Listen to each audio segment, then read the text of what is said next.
یہ جو سعادت ہے اس سارے دین میں، سماجی زندگی میں سعادت کو حاصل کرنے کے لیے تمام اخلاقیات کو 4 اخلاق میں لا کر جمع کر دیا کہ یہ 4 خلق ایسے ہیں کہ اگر کوئی انسان ان کو اپنے اندر پیدا کر لے، کوئی قوم پیدا کر لے، کوئی خاندان اور قبیلہ پیدا کر لے، تو یہ اخلاق یہ اس کو سعادت مند بنا دیں گے، اس فرد کو، اس قوم کو، اس ملک کو، وہاں کی انسانیت کو وہ سعادت مند بنا دیں گے۔ اور پورا کا پورا دین سمیٹ کر، اس کے اخلاقی علوم کو سمیٹ کر 4 چیزوں میں بند کر دیا کہ اگر ہم اپنے اندر یہ 4 قسم کے اخلاق پیدا کر لیں تو گویا ساری سعادتیں، دین کے سارے تقاضے، اس کی سمجھ اور عقل و بصیرت ہم اپنے اندر پیدا کر لیں گے۔ اور وہ 4 اخلاق کیا ہیں؟ سب سے پہلا خلق اس میں ہے طہارت، اور یہ ایسے کامن ہیں کہ دنیا کی ساری قومیں ان اخلاق پر اپنا اجتماع پیدا کر سکتی ہیں۔ کسی قوم کو ان اخلاق سے مفر نہیں کہ وہ اس کو چھوڑ کر بھاگ جائے، اس سے دور ہو جائے کہ مجھے اس کی ضرورت نہیں ہے۔ اب وہ کیا ہے؟ سب سے پہلی چیز طہارت ہے کہ ہمارے اندر پاکیزگی ظاہری اور باطنی طور پر پیدا ہو جائے، یہ طہارت ہے۔ دوسری چیز اس میں اخبات ہے کہ انسان کے اندر نیاز مندی، عاجزی کی کیفیت پیدا ہو جائے۔ تیسری چیز اس میں سماحت ہے کہ اس کے اندر فیاضی کا جذبہ، دوسروں کو ساتھ لے کر چلنے کا جذبہ پیدا ہو جائے۔ اور چوتھا خلق اس میں عدالت ہے کہ اس کے اندر عدل کی کیفیت پیدا ہو جائے۔ اب یہ طہارت کیا ہے کہ انسان جب غلاظتیں اس کے اندر آ جائیں، اس نے وضو کرنا ہے، بے وضو ہو گیا، اس کو جو ہے قضائے حاجت کی ضرورت پیش آ گئی، اس کا پیٹ بھاری ہو گیا، اس نے اپنی بیوی کے پاس جانا ہے، اسے یہ ضرورت جنسی طور پر پیش آ گئی، اس سے فارغ ہونا ہے۔ جب یہ چیزیں کر لے اور ان چیزوں کے قریب ہو تو اب اس کے اندر ایک کیفیت پیدا ہوتی ہے کہ جب انسان ناپاک ہوتا ہے، گندہ ہوتا ہے، تو اس کے اندر ایک ایسی انقباض کی کیفیت پیدا ہوتی ہے، اندر گھٹن محسوس ہو رہی ہوتی ہے۔ جب وہ اپنے امور سے فارغ ہو کر، وضو کر کے، پاک صاف ہو کر، نہا دھو کر، اپنے فرائض کو پورا کر کے، صاف ستھرے کپڑے پہن کر، خوشبو لگا کر جب وہ باہر نکلتا ہے، اب اس کے اندر ایک انبساط کی، فرحت کی، خوشی کی کیفیت پیدا ہو جاتی ہے۔ اور جو آدمی مسلسل غلاظتوں میں رہے، ناپاکی کو اختیار کر لے، تو اب شیاطین کا اس کے ساتھ دوستانہ ہونا شروع ہو جاتا ہے،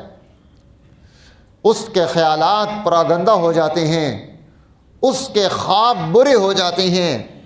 اس کے اندر بد اخلاقی کی کیفیات پیدا ہونا شروع ہو جاتی ہیں۔ کیوں؟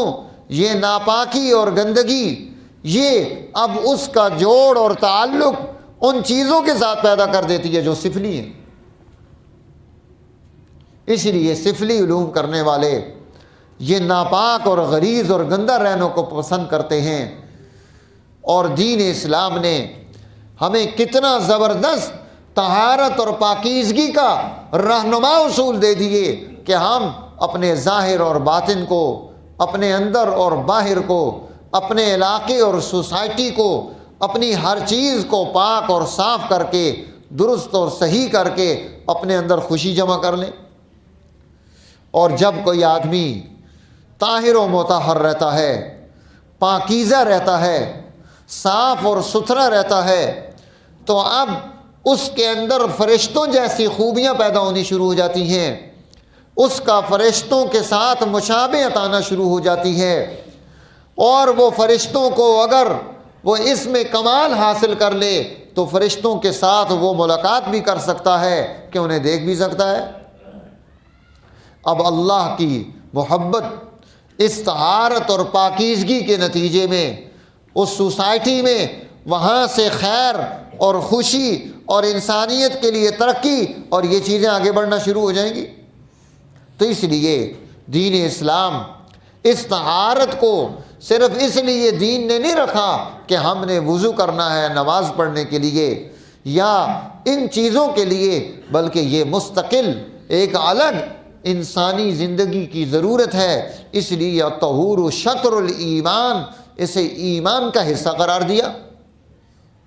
لیکن چونکہ ہم پہلے بھی بات کر چکے ہیں کہ سعادت، کچھ لوگ تو وہ ہوتے ہیں جو فطری اعتبار سے سعید ہیں، سعادت مندی ان میں پائی جاتی ہے، لیکن عمومی طور پر اس سعادت کو حاصل کرنے کے لیے پریکٹس کرنی پڑتی ہے کہ انسان مسلسل ایسے ماحول میں، ایسی گفتگو میں جڑا رہے تو اس کے اندر یہ کیفیت پیدا ہونی شروع ہو جائے گی۔ جیسے آپ ایک بچے کو پڑھنا لکھنا سکھاتے ہیں، وہ لکھنا اس کی فطرت میں اللہ نے رکھا، لیکن وہ لکھ نہیں سکتا جب تک کہ پریکٹس نہیں کرے گا۔ اب اسے مسلسل بچپن میں لکھنے کی پریکٹس کرائی جاتی ہے۔ اب اگر آپ نے کسی بچے کو شروع میں دھیان نہیں دیا، وہ رائٹ کے بجائے لیفٹ کی طرف چلا گیا تو اب ساری زندگی لیفٹ ہینڈ سے لکھتا رہے گا۔ کیوں؟ اس کی عادت میں، اس کی پریکٹس میں وہ عادت اس طرح سے بنی، اس لیے وہ آگے اسی طرح سے چل پڑا۔ تو اس کا دھیان کہ جو چیز ہم اپنے اندر پیدا کرنا چاہتے ہیں ہمیں اس کی پریکٹس کرنے کی ضرورت پیش آئے گی، یہ باتیں سننے کی ضرورت پیش آئے گی، ایسے ماحول میں بیٹھنے کی ضرورت پیش آئے گی۔ اگر ہم سارا دن غلاظتوں اور بد اخلاقیوں کی چیزیں دیکھیں گے تو ہمارے اندر سعادت مندی نہیں پیدا ہو سکتی۔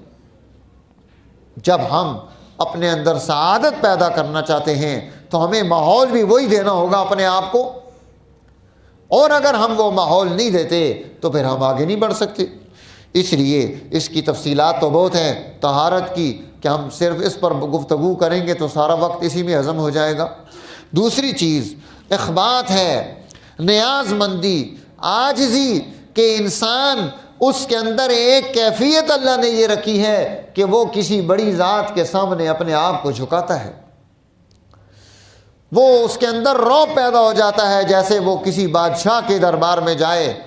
کسی صدر وزیر کے پاس چلا جائے، وہاں پر اس کی کرسی پر وہ بیٹھا ہے، ارد گرد لوگ موجود ہیں، ہر بندہ خاموش انتظار میں ہے کہ یہ کوئی گفتگو کرے اور میں اس کی گفتگو سنوں، تو پہلی دفعہ اس ماحول میں جانے والا اس کے اندر ایک کیفیت پیدا ہو جاتی ہے، اس وحشت کی کیفیت، اور ساتھ اس کیفیت کے نیاز مندی آتی ہے کہ وہ اس کو بڑا سمجھنے لگتا ہے۔ تو انسان اس کے اندر اللہ نے یہ کمال رکھ دیا کہ یہ اللہ کی اس ذات کے ساتھ اس کی خوبیاں، اس کے کمالات، اس کی دی ہوئی نعمتیں، وہاں سے ملی ہوئی محبتیں، وہ سارا کچھ سامنے رکھ کے وہ اس بڑی ذات کو تلاش کرتا ہے۔ اس کے نام لوگوں نے مختلف رکھ لیے، لیکن ہر انسان اس بڑی ذات کی طرف متوجہ ہونا چاہتا ہے، نام الگ الگ رکھ لیے، کوئی اسے خدا کہتا ہے، کوئی گاڈ کہہ دیتا ہے، کسی نے بھگوان رکھ لیا، اور اسی طرح سے مختلف نام رکھ لیے، لیکن ہر انسان کسی بڑی ذات کے سامنے اپنے آپ کو جھکا رہا ہے۔ تو وہ اس حقیقی بڑی ذات اللہ کی ذات کے سامنے پہنچ جائے، وہ کیسے پہنچے گا؟ اس کے لیے مسلمان جماعت کو، انسانوں کے لیے یہ ماحول پیدا کرنا پڑے گا۔ اس کی بھی بڑی تفصیلات ہیں، انشاءاللہ پھر کسی وقت اس پر بحث کریں گے۔ تیسری خوبی سماحت ہے، فیاضی انسان کے اندر ہے۔ قدرتی طور پر، طبعی طور پر اللہ تعالیٰ نے انسان کے اندر یہ خوبی رکھی ہے کہ وہ چیز کو خرچ کرنا پسند کرتا ہے، لیکن ماحول جیسے آج کا سرمایہ داری ماحول آیا، اس نے انسانوں میں بخل پیدا کیا، وسائل معیشت جنریٹ کر کے جمع کر لیے، سارا کو چند لوگوں کے ہاتھوں میں چلا گیا، غریب انسان غریب سے غریب تر ہوتا چلا گیا۔ لیکن فطری طور پر اللہ نے انسان کے اندر جو خوبی رکھی کہ اگر یہ سعادت مند بننا چاہتا ہے تو اسے یہ اپنے وسائل کو، صلاحیتوں کو، پیسے کو، ان چیزوں کو اللہ کے راستے میں اللہ کی مخلوق پر خرچ کرنا ہوگا۔ جیسے باپ اپنے وسائل اپنی نسل پر خرچ کرتا ہے، خاندان کے بڑے اپنے چھوٹوں پر خرچ کرتے ہیں، بھائی اپنے بھائی پر خرچ کرتا ہے، اسی طرح سماج میں رہنے والے سارے ضرورت مند لوگوں پر اپنی تمام تر صلاحیتوں کو خرچ کر کے انہیں اٹھا دینا، کھڑا کر دینا، یہ انبیاء کی صفت ہے۔ حضور نبی کریم صلی اللہ علیہ وسلم آپ مکہ میں، مدینہ میں، وہاں کے گرد و نواح میں آپ کی جماعت کیسر اور کسرا تک پہنچی اور تمام انسانوں میں کمال اور خوبی منتقل کرتے چلے گئے۔ جہاں جہاں سے گزرتے گئے وہ نورانیتیں، رحمتیں، برکتیں بکھیرتے چلے گئے۔ اسی لیے تو دنیا انسانیت نے اس دین کو قبول کیا تھا۔ تو میرے دوستو، اب اسی طرح اگلا خلق چوتھا عدالت کا ہے کہ عدل، مساوات، انصاف اور برابری، حقوق کے اعتبار سے سب کے ساتھ رعایت کرنا۔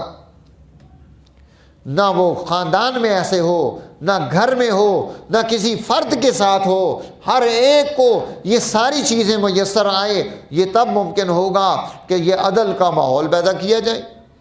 اب یہ عدل فرد سے لے کر بادشاہ تک چلتا ہے کہ آپ کا وقت کا حاکم اور اس سے نیچے سارے لوگ وہ اس صفت عدل کے ساتھ متصف ہو کر وہ برابری کی سطح پر کردار ادا کرنے کی صلاحیت اپنے اندر پیدا کر لیں۔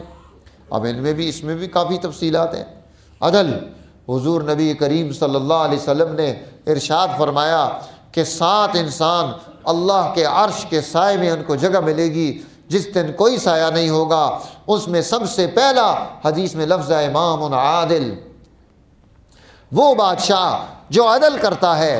جس سوسائٹی میں انصاف پایا جاتا ہے، جس میں حقوق کا تحفظ ہے، جس میں دوسروں کے ضرورتوں کا خیال رکھنے والی قوتیں موجود ہیں، امام عادل۔ تو یہ عدل، یہ مساوات، یہ انسانی خلق ہے، اور یہ چاروں خلق ایسے ہیں ان کے ماتحت سارے اخلاق آ جاتے ہیں، اور ہر ایک کے نیچے اس کے اخلاق، کون کون سے خلق اس کے نیچے آئیں گے، اس کی تفصیلات بھی موجود ہیں، انشاءاللہ کسی وقت اس پر بھی بحث کریں گے۔